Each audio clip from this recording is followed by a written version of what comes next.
Hey guys, welcome back to my channel. This is another preset rundown that will be relatively quick. So, Supermassive Black Hole by Muse is the song. Out of the interesting kind of innovative things I'm doing, which I will show you in a minute, is I'm switching between a total of 3 sounds in the verses and choruses, but I'm doing all of those things with one expression pedal. So you can set your expression pedal, as you hopefully know, to bypass, unbypass various things, but you can make it turn on your blocks at different points in the travel of your expression pedal. This is exactly what I'm doing. So this makes it very easy when you're playing. You don't really have to look down on your buttons, and sometimes there are some presets in Nogu Svilo, the band I played in, where you need this like really sudden change and then sudden disengagement of a sound. And for some reason, when you're concentrating on the playing, it's a lot easier, to me at least, to do that with the expression pedal as opposed to kind of hunting and pecking those buttons, which, you know, there are so many buttons, they're so close together, and if you're playing loud music on stage, you can't really see very well. I think the expression pedal is the way to go. So let's take a look on at my foot, what it's doing, and then we'll take a look on the computer. And by the way, I will upload this preset for free if you guys are interested in covering this song. All right, so I have basically identical snapshots here, except for the feedback, which, when the moment of inspiration strikes, you can get feedback. But, and then solo with the backing kind of organ, buzzy kind of organ. So here's what I'm doing.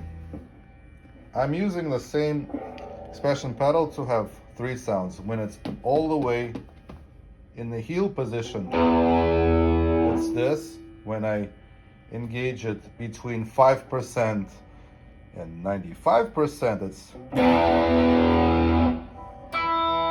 octaves, and actually a synthesizer along with the note that provides an octave, and then all the way to the toe is the same thing but plus an octave. So synthesizer plus an octave, so it sounds even more dirty, and it's basically, you can't even play chords because of the octaves.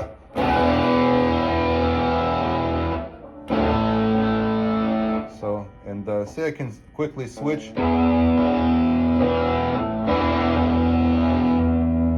And it's really simple to kind of, I don't need to fish for these positions, like 1, 2, 3, all the way to the toe is one thing, somewhere in the middle is another thing, and this is another thing.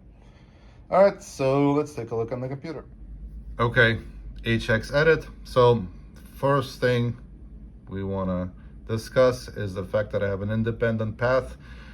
Sometimes if I'm doing this fake organ, I may put a Leslie here at the end of the path, and basically I want to make sure that guitar does not go in it, but in this case it doesn't matter because it's just one pitch block. My favorite 3-note generator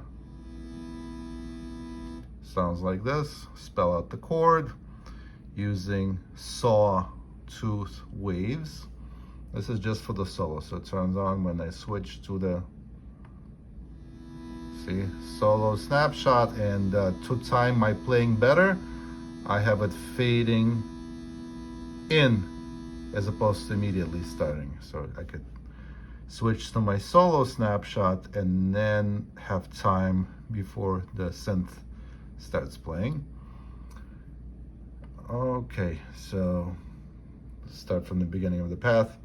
As per usual, since my guitar has lower output pickups, I just immediately boost everything by 3 decibels to get the same distortion sound as my other Brian May guitar. This is the synthesizer that gives us the first sound. These are my settings. All right. This is the second block that gets turned on in the toe position. So this just gives you extra higher and lower octaves. This is my auxiliary distortion that I use for feedback, classic distortion. This is my main one that is always turned on as per usual. And am I even using the EQ? I don't, oh yes, I'm using this equalizer for the solo. So my favorite 2 kilohertz frequency. Here's what I started doing. I used to just always boost it by 10 dB, and I just always used to work in Nogos Svilo, but now I kind of, that band is just freaking loud, so with all the horns, so you need to cut through all that mess. But here, what I started doing is I started basically adjusting it between 6, sometimes 10, but usually around 6 is all it takes for a kind of a boost for the solo. Then I have the flanger that gets played in the sound where the expression pedal is in the heel position. My amp, mail order twin, silver tone type of an amp, delay. This is the, yeah, delay. This is the reverse delay that gets turned on in the solo. So yeah, see.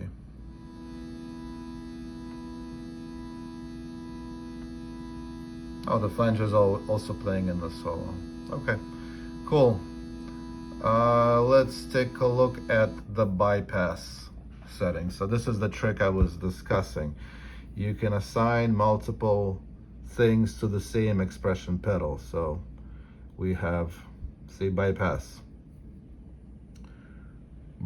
of the synthesizer. Basically, after 5% of engagement, it turns on, and it turns off immediately when it's less than 5%, right? Then the twin harmony, which provides octaves, turns on after 98%. I misspoke earlier, 98. So that's how it is. Like if it's all the way in the toe position, so like 90, after 98%, then that second sound is engaged. So that way I have between 98% and 5% to fish for my second sound, if it makes sense. Yeah, so that's basically the lesson. So in summary, what I'm doing here is I'm using the expression pedal to switch between 3 different sounds, and they're sort of similar. They're sort of all flavors of the same distortion sound, but when you are playing live, it saves you time. You can just use the expression pedal to switch 3 sounds, and it works for me. So check my preset if you want to see how it works on your Helix, and thank you.